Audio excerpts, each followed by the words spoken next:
Hello friends, welcome to our you can speak kit and concept. Friends, हम पढ़ रहे हैं पार्ट्स ऑफ स्पीच और आज हम क्या पढ़ने वाले हैं? आज हम यहाँ पे प्रोनाउंस के टाइप्स पढ़ने वाले हैं। प्रोनाउंस के टाइप्स कौन कौन से होते हैं और आज कौन सा टाइप पढ़ने वाले हैं? आज हम पढ़ने वाले हैं reflexive pronoun and intensive pronouns. Intensive और रिफ्लेक्सिव प्रोनाउन होते क्या है? यदि मैं आपके सामने बोलती हूँ myself, ourself, yourself, himself, herself, itself और देम सेल्फ, ये सभी रिफ्लेक्सिव प्रोनाउन भी है और इंटेंसिव प्रोनाउन भी है। तो आप बोलेंगे मैम फिर ये अलग अलग नाम रखने की जरूरत क्या पड़ी? तो फ्रेंड्स, आज के इस टॉपिक में यही तो बताने वाली हूं कि ये रिफ्लेक्सिव होते हुए भी इंटेंसिव कैसे हैं और इंटेंसिव होते हुए भी रिफ्लेक्सिव कैसे हैं। और इससे पहले हमने क्या देखा था, क्योंकि यहां पर हम पढ़ रहे हैं प्रोनाउंस के टाइप। इससे पहले हमने कौन कौन से टाइप्स देखे थे? तो इससे पहले हमने देखा था, यहाँ पर आप देख सकते हैं 9 टाइप्स लिखे हुए हैं प्रोनाउंस के, और हमने यहाँ पे पर्सनल प्रोनाउंस देखा था और उसके बाद में हमने यहाँ पे रिफ्लेक्सिव प्रोनाउन अलग से भी देखा था। अब यहाँ पर हम इसकी कंबाइन स्टडी बताने वाले हैं और ये सभी टाइप्स मैं यहाँ पे कवर करने वाली हूँ। अब आपको यहाँ पर देखना है कि रिफ्लेक्सिव प्रोनाउन का आपको चार्ट ध्यान में होगा।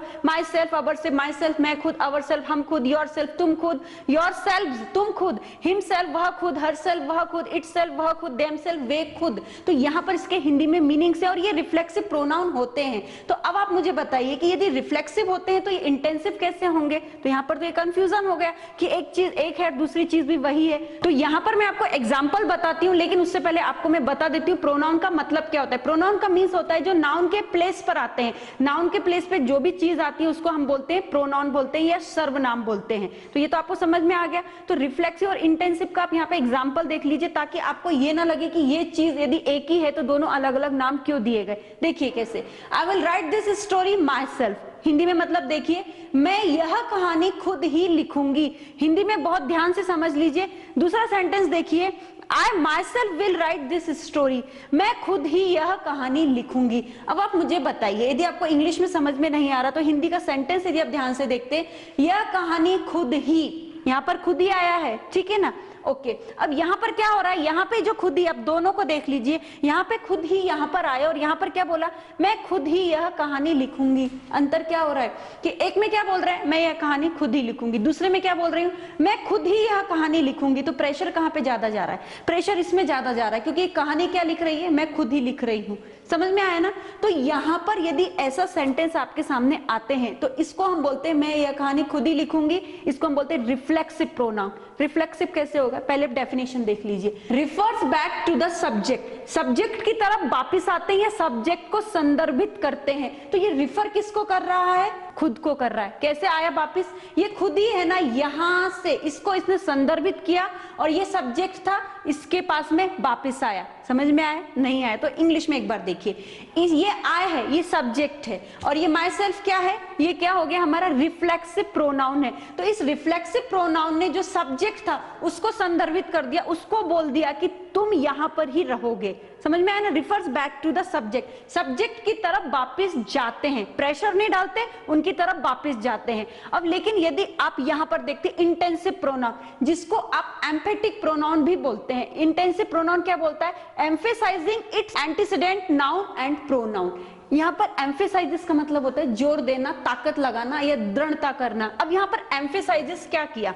आई myself will write this story. यहाँ पर हमने प्रेशर कहाँ पे दिया है? माई सेल्फ है, मैं खुद ही। तो यहाँ पर जो एम्फेसाइजिस हो गया माई सेल्फ हो गया, ये आप बोल सकते खुद ही पर हो गया। तो यहाँ पर जो इंटेंसिव प्रोनाउन है वो प्रेशर देता है सब्जेक्ट पर। क्लियर? और यहाँ पर रिफ्लेक्सिव प्रोनाउन में जो हमारा रिफ्लेक्सिव प्रोनाउन होता है वो सब्जेक्ट पे प्रेशर नहीं देता, सब्जेक्ट की तरफ वापिस आता है या सब्जेक्ट को अपनी तरफ लेकर आता है। आप यहाँ पे देख सकते हैं ये चार्ट से, ये माई सेल्फ क्या हुआ है? आई की तरफ आया है और यहाँ पे आई ने क्या किया है? रिफ्लेक्ट किया है। और यहाँ पर देख लीजिए आप, यहाँ पर क्या है? यहाँ पे प्रेशर दिया है, सब्जेक्ट पे प्रेशर डाल दिया है। यहाँ पे लिखा हुआ ना emphasize its antecedent noun and pronoun. तो सब्जेक्ट पे यहाँ पे प्रेशर डाला गया माई सेल्फ के द्वारा। समझ में आ गया? तो फ्रेंड्स, यदि नहीं भी समझ में आया था तो मैं आपको एक शॉर्ट में टेक्निक देती हूँ। तो यहाँ पर आप सेंटेंस जो है मैं यह कहानी खुद ही लिखूंगी, तो मैं क्या खुद ही लिखूंगी। और यदि मैं ऐसा बोलती हूँ वह लड़का यह कहानी खुद ही लिखेगा, हम ऐसा ही बोलते हैं ना, या हम ऐसा कभी बोलते हैं कि मैं यह कहानी वह लिखेगा, ऐसा कभी हम बोलते हैं? इट मींस यहाँ पे सेल्फ का मतलब क्या होगा कि खुद ही से ही लिया जाएगा। मैं ये कहानी खुद ही लिखूंगी, हम ये कहानी खुद ही लिखेंगे, तो यहाँ पर इस तरीके का होता है। इट मींस ये जो खुद ही है ये सब्जेक्ट की तरफ में रेफर होता है। और यहाँ पर क्या होता है, रिफ्लेक्सिव में सब्जेक्ट के तुरंत बाद ही आता है। जैसे आई के बाद में तुरंत माई सेल्फ आया, तो आई को क्या, माई सेल्फ ने आई को क्या कर दिया, एम्फेसाइज कर दिया है। तो माई सेल्फ के कारण आई पर क्या आ गया, एम्फेसाइज हो गया, जोर दे दिया है। मैं खुद ही यह कहानी लिखूंगा या लिखूंगी, तो मैं के बाद में क्या हो गया, तुरंत ही खुद ही आ गया। सब्जेक्ट के बाद में तुरंत आता है तो आप समझ लीजिए ये है इंटेंसिव, और सब्जेक्ट के बाद में तुरंत नहीं आता है, यहाँ पे रेफर करता है सब्जेक्ट को, तो आप ये समझ लीजिए ये होगा रिफ्लेक्सिव। तो ये हो गया हमारी आपके पास में टेक्निक। लेकिन अब यहाँ पर आपको क्या करना है, यहाँ पर हम केवल ग्रामर के लिए ही नहीं पढ़ रहे, लेकिन यदि हम स्पीकिंग में भी हमें यदि इस स्ट्रक्चर का यूज करना है तो हम कैसे कर सकते हैं। तो आपको ये स्ट्रक्चर देखना है, आई will write this story my self. अब आप मुझे बताइए कि ये कौन सा है, कौन सा प्रोनाउन है, इंटेंसिव है कि रिफ्लेक्सिव है? तो आप तुरंत बोलेंगे मैम ये रिफ्लेक्सिव प्रोनाउन है। क्यों है, क्योंकि यहाँ पर इस माई सेल्फ ने सब्जेक्ट को क्या किया है, रेफर किया है। तो स्ट्रक्चर कैसे पढ़ेंगे, I will write this story myself, मैं यह कहानी खुद ही लिखूंगी। We will write this story ourself, हम यह कहानी खुद ही लिखेंगे। You will write this story yourself, तू यह कहानी खुद ही लिखेगा। You will write this story yourself, तुम ये कहानी खुद ही लिखोगे। They will write this story themselves, वे ये कहानी खुद ही लिखेंगे। He will write this story himself, वह लड़का जो मेरे सामने बैठा हुआ है वह यह कहानी खुद ही लिखेगा। She will write this story herself, वह लड़की यह कहानी खुद ही लिखेगी। It will write this story itself, वह कुत्ता यह कहानी खुद ही लिखेगा। Ram will write this story himself, Ram यह कहानी खुद ही लिखेगा। Shyam will write this story himself, Shyam यह कहानी खुद ही लिखेगा। तो यहाँ पर आपको बस ये ध्यान रखना है कि यहाँ पर हिमसेल्फ का मतलब होता है खुद।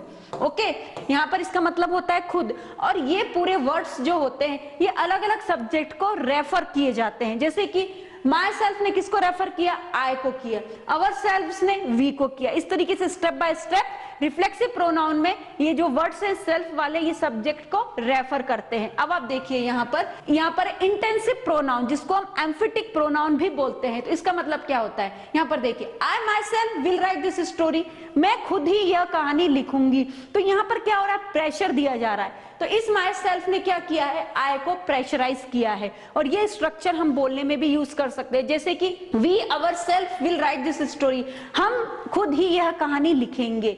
You yourself will write this story, तू खुद ही यह कहानी लिखेगा। You yourself will write this story, तुम खुद ही यह कहानी लिखोगे। They themselves will write this story, वे खुद ही यह कहानी लिखेंगे।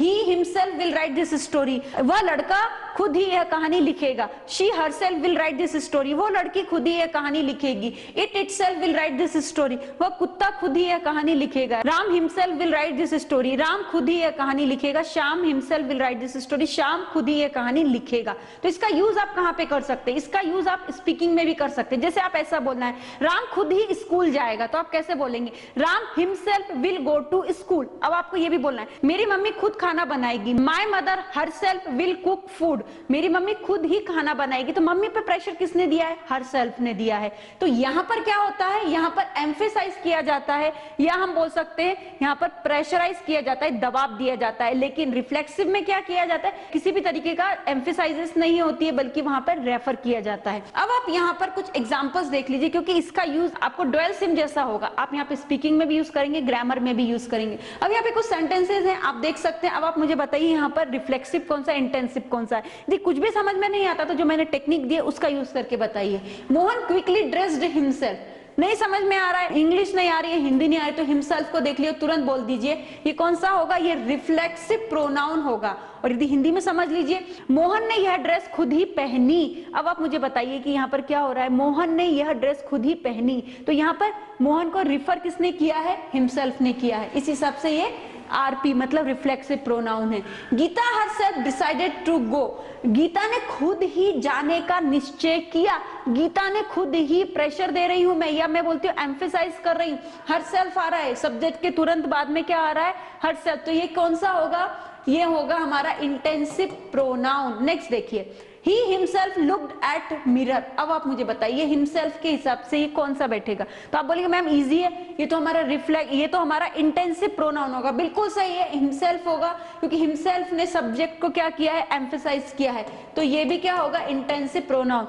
नेक्स्ट देखिए, he looked at himself at mirror, उसने अपने आप को मिरर में देखा, या उसने अपने आप को मिरर में देखा, तो ये कौन सा होगा? अब आप मुझे बताइए यहाँ पर ये, तो अब आप बोलेंगे मैम एकदम इजी है, ये रिफ्लेक्सिव प्रोनाउन होगा। बिल्कुल सही बोल रहे हैं। नेक्स्ट देखिए, I will be busy so you have to drive yourself to the airport. Okay, अब आप यहाँ पे सबसे पहले तो सेल्फ ढूंढने की कोशिश कीजिए, मुझे यहाँ पर मिला है।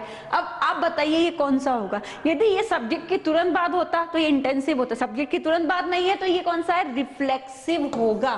क्लियर हो गया ना? तो ये थी एक्सरसाइज, और इससे पहले हमने देखे थे कुछ स्ट्रक्चर जिसकी सहायता से हम इंग्लिश में बोल सकेंगे। तो ग्रामर के साथ में आप स्पीकिंग का भी यहाँ पर वर्क हो रहा है। तो फ्रेंड्स ये है प्रोनाउंस के टाइप। आगे भी हम पढ़ने वाले हैं दूसरे टाइप से, लेकिन उनको बताने से पहले यदि आपने अभी तक हमारे चैनल को सब्सक्राइब नहीं किया तो तुरंत हमारे चैनल को सब्सक्राइब कीजिए। और अगर ये वीडियो आप हमारे ऐप वर्जन में देख रहे हैं तो हर वीडियो को सीक्वेंस वाइज देखिएगा ताकि आपको रिजल्ट प्राप्त हो सके। और ये आप हमारा ये video A to Z grammar with writing skill के कोर्स में देख सकते हैं। और हमारे ऐप को इंस्टॉल करने के बाद में आपको एक दूसरा कोर्स मिलेगा जो बिल्कुल स्वतंत्र है, 60 to 90 डेज का स्पोकन इंग्लिश का अलॉन्ग विद 4 बुक्स कोर्स। ये दोनों ही कोर्स अलग है, दोनों ही कोर्स बहुत अच्छे हैं। और फ्रेंड्स आप हमसे इन फ्यूचर ऑनलाइन क्लासेस के लिए भी कांटेक्ट कर सकते हैं, लेकिन इसके लिए आपको हमारे कुछ प्री रिकॉर्डेड वीडियोस देखने होंगे जो हमने अपने ऐप में बहुत ही कम कीमत में आपके लिए रखे, ताकि जब भी आप हमसे एनरोल हो आपको रिजल्ट प्राप्त हो सके। और फ्रेंड्स आप हमसे kids spoken classes and kids grammar classes के लिए भी कांटेक्ट कर सकते हैं, क्योंकि हमारी मेथड और टेक्निक बहुत ही अलग है। फ्रेंड्स हमारे हर वीडियो को सीक्वेंस वाइज देखिए, आगे भी हम प्रोनाउन के दूसरे टाइप्स पढ़ने वाले हैं। आगे हम क्या पढ़ने वाले हैं आप देख सकते हैं, आगे हम पढ़ने वाले हैं डेमोन्स्ट्रेटिव प्रोनाउंस क्या होते हैं, और उसके बाद में इंटेरोगेटिव प्रोनाउन क्या होते हैं। ये बहुत ही इंपॉर्टेंट पार्ट है, आपको ध्यान से देखना है, स्टेप बाय स्टेप आगे बढ़ना है ताकि आपको रिजल्ट प्राप्त हो सके। Thank you very much.